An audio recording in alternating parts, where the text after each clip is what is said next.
दोस्तों नमस्कार। कैसे हैं आप लोग? आशा करते हैं कि मेरी तरह बिल्कुल ठीक ठाक होंगे। तो आइए चलते हैं कहानी, व्यंग और साहित्य की दुनिया में। एक बार फिर मैं आप लोगों के लिए लेकर हाजिर हूँ। वर्तमान परिदृश्य को देखते हुए वर्तमान परिवेश पर आधारित अरविंद कुमार भरगामा के द्वारा लिखित व्यंग ई ठीक बात नहीं भेले। स्वर अरविंद कुमार भरगामा अररिया का है। मास्टर साहब गणेश जी बाराती जाने की तैयारी कर रहे हैं। जहां आज के समय में बाराती जाने के उमंग में भारी गिरावट दर्ज की जा रही है, वहीं गणेश जी जैसे जीवटगर लोगों के उमंग में कोई कमी नहीं आई है। सौ समय दाढ़ी मूंछ छिलाकर वो अपनी मंडली के साथ फारबिसगंज बारात के लिए निकल पड़े हैं। वैसे यहाँ शराबबंदी के बाद नागिन डांस की परंपरा विलुप्त होती जा रही पंछी की तरह हो गई है, मगर फिर भी डीजे के धुन पर कुछ बाराती रूपी प्राणियों को थिरकते तो देखा ही जाता है, मगर उसमें बाराती वाली वो टान नहीं होती है। खैर, बारातियों की भीड़ पंडाल में दाखिल हुई। दूल्हे पर अपने संबंध की नज़दीकियों को प्रस्तुत करने के लिए कुछ बारातियों के बीच कांटे की टक्कर जारी थी। Tin tin tin tin.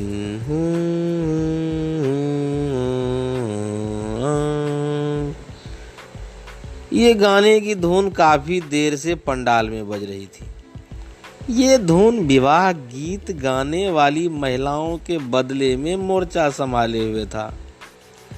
माट साहब, हे ई कौन टीन टीन टीन आ ई कौन गीत बाजे छे हो? अब तक मैं तो अपना गांव में बाराती के ढेरों गायर वाला गीत दे दन रहती है। वो गैर में जो संबंध के मिठास या मत पूछो, गजेंद्र ने कहा। मास्टर गणेश, क्या करिएगा गजेंद्र भाई, अब सब कुछ में स्टैंडर्ड आ गया है हो।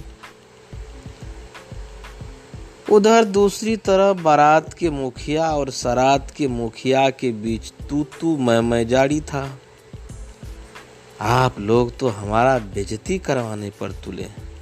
बोले थे 70 बाराती लेकर आएंगे और आ गए 100। खाली ख्याला करते हैं।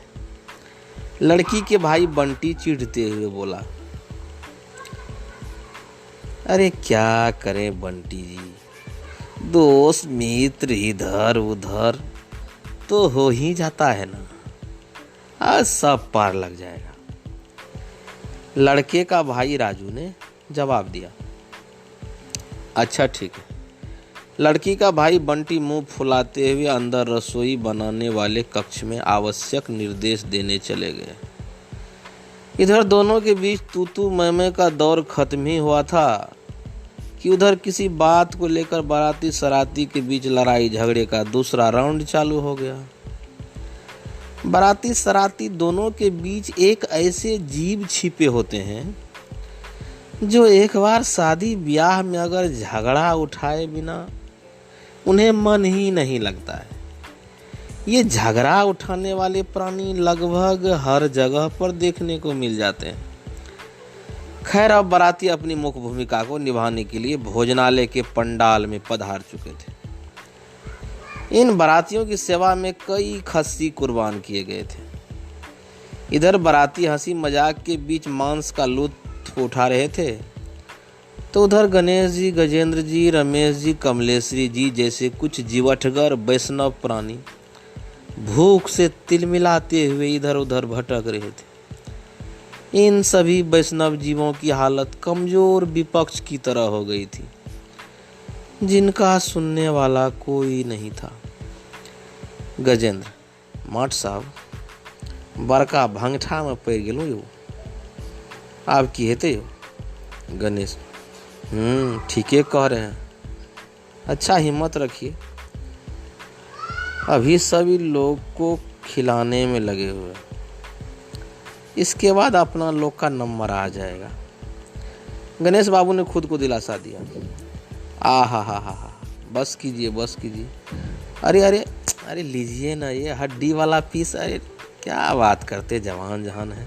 नहीं आप नहीं, बहुत हो गया। नहीं, अरे कहाँ दे रहे हैं हो, विचित्र बात है।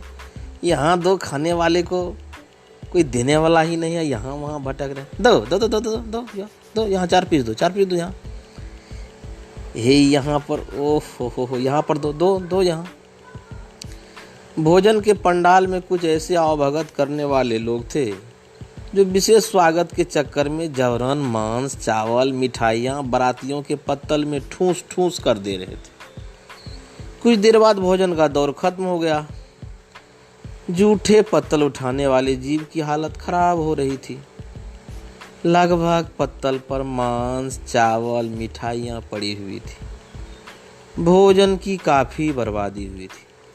लड़की के भाई बंटी, जो कुछ देर पहले 30 बारातियों के ज़्यादा आ जाने पर भड़क रहे थे, मुझे उसका गणित कुछ कमज़ोर लग रहा था।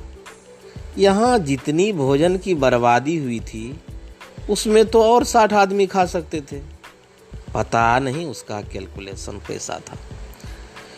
थोड़ी देर बाद वैष्णव लोगों को भोजन के लिए बुलाया गया। उनके पत्तल में दही, चूरा, चीनी, मिठाई परोसी गई। एक तो ठंडी, ऊपर से दही वाला भोजन। इस स्थिति को देख गणेश जी की आह फूट पड़ी। उसने मन महसूस कर पेट में कूद रहे चूहे को शांत किया। गजेंद्र, दही चूरा का कौर उठाते हुए, मठ साहब, ई लेकिन ठीक बात नहीं भेले। विमल, अधू जाए न दो, कहिनो का खाए न ले। अभी आप सुन रहे थे अरविंद कुमार भरगामा के द्वारा लिखित व्यंग ई ठीक बात नहीं भेले। आपको ये व्यंग कैसा लगा, अपनी राय कमेंट बॉक्स में ज़रूर दें और चैनल को भी सब्सक्राइब करें, ताकि आपका कमेंट, लाइक और सब्सक्राइबर के आधार पे, प्रेम के आधार पे, आपके अपनत्व के आधार पे मैं और भी इसी तरह का साहित्यिक कहानी, व्यंग आप लोगों के बीच परोसता रहूं। इसी आशा के साथ जय हिंद, जय भारत। घर में रहें, सुरक्षित रहें।